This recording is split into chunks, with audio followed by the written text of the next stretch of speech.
So apparently this ice cream, it doesn't, well, there you go.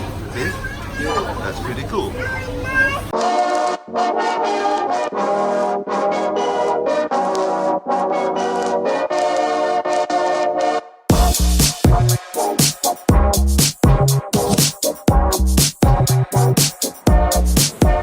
Hello.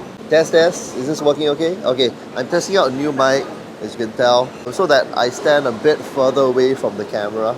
Tell me if it's a good thing or a bad thing. So hi, you're watching Gregsby Eats, and we're here at Eunos Crescent Market and Food Centre to talk about Kacang Pool Special, which serves an amazing rendition of Kacang Pool. In existence for almost 50 years, and now in the hands of the second generation, Madam... the name escapes me, I cannot remember. I will put it here or something like that. Kacang Pool Special doesn't get the same level of media attention as the two Kacang Pool stalls at Geylang Serai Market. But many hardcore fans will point to this stall as being their absolute favourite. So come, let's have a taste.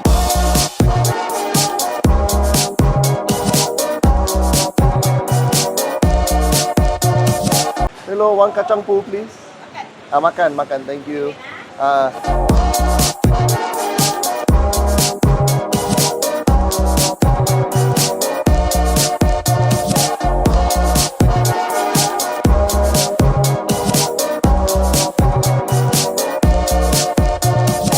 Okay, we got a dish of it. It's $3 for one, $4 if you want a packet. I don't know why it's an extra dollar if you want to take away, but anyway. And I'm not going into an explanation of how the dish originated. I've already talked about its origins in another Kacang Pool vlog, and I'll link it there or there, somewhere around lah. Okay, and so you can go and watch that. Now, at first glance, the Kacang Pool doesn't look very impressive. It's got a noticeable layer of oil. It's got ground cumin, which they sprinkle on top, but you can't decide how much ground cumin you want. And it's got a fairly watery consistency. But once you tuck into the dish, you'll understand what the fuss is all about. What you have the beef stew, you have a fried egg, some raw onions, raw green chilies. They sprinkle some cumin on top. Then they give you 2 slices of French loaf. It's not what I call real French loaf. It's what I call a cheap French loaf lah. But it works well in this case. It's toasted, as you can see. And then they give you 1 lime, and they give you some salt on the side if you want it to be a little bit more salted, savoury, so on and so forth. Okay, first let's try the beef stew on its own. So as you can see, it's watery. Oh my god. So good. It's got quite a strong savouriness. It's got a bean flavour, obviously. Slight tanginess. The spice levels are very nice and prominent. It's wonderful. There is basically no lack of flavour here lah, you know. Now, why I say that this is the best of the three in the Geylang Serai area is because of this layer of oil which they put on top. Once you eat it right, the layer of oil is almost like an aha moment. It's because you realize that the oil is a wonderful addition to the dish. Normally they cut back on the oil, but when they actually add a generous level of oil, right, it makes it so much richer. You know, it's richer, it's more luscious, you know. That is normally what is lacking in the dish. The Kacang Pool, when you eat it at other stalls, they don't put so much oil, and the richness can be a bit lacking, especially when you're eating it with bread. That's the problem, you see. On its own, when you eat it, it's fine, but when you eat it with bread, it needs a little bit of a push. So normally what I do, you know, I like it a little bit more sour. Some people don't, which is why I might add the lime in. And then you mix it up. Then take some of the bread, dip it into the gravy, and then this is what you get.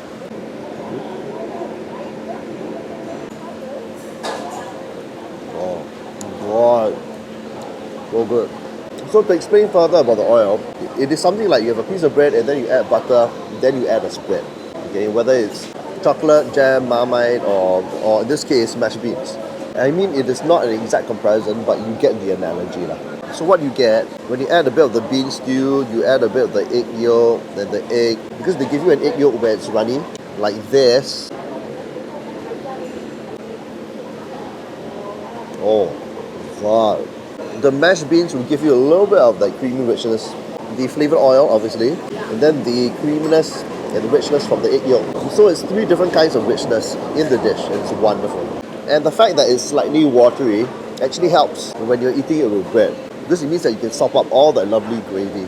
And then of course, if it gets too rich and heavy, not that it ever does lah. There are a few things which actually cuts through the richness. There's green chilies, there's the onions. It also provides a little bit of crunch, so it's nice. And there is the lime which I just squeezed on. So you have the bread, a bit of the bean stew, onion, and the green chili like so. Okay. Oh. Now the bread itself, as I said, it's cheap bread. It's still got a little bit of spring inside. It's toasted, but you're not going to get very much crunch out of it. Maybe just a little bit. The only downside is that they don't give you ground cumin on the side. They add it into your dish automatically. But if you want more, you can't really get more. I suppose you can request for more ground cumin lah, you ask them directly. So there's salt on the side which they give you, but frankly I don't think it's actually needed. It's quite highly savoury already, but if you're the sort of person who wants just that extra salt burst, right, it is there for you lah. Okay, all finished. Woo! So that was a very short look at Kacang Pool special. I love Kacang Pool. It is my favourite breakfast dish, confirm. And it is also a killer vegetarian dish. It's got a lot of richness, it's got a lot of crunch, a lot of spice, a lot of flavour. It's just absolutely amazing. And I think that this is possibly the best Kacang Pool stall in the Geylang Serai area, if not the whole of Singapore. But that's just my opinion. I'm very biased towards the stall, okay? I have to warn you. So I love this stall a lot. So whenever I'm in this area, right, I make sure that I have at least a plate, because I love it so much lah. Thanks for watching another episode of Gregsby Eats by Ishu the whole of Singapore. If you like this episode, give a like, subscribe and comment. And tell me in the comments section below whether you prefer my traditional mic or you prefer this lavalier mic. I mean, I'm a bit further away from the camera, so I don't need to do this all the time. And I'll see you in the next episode for more eating. Bye-bye.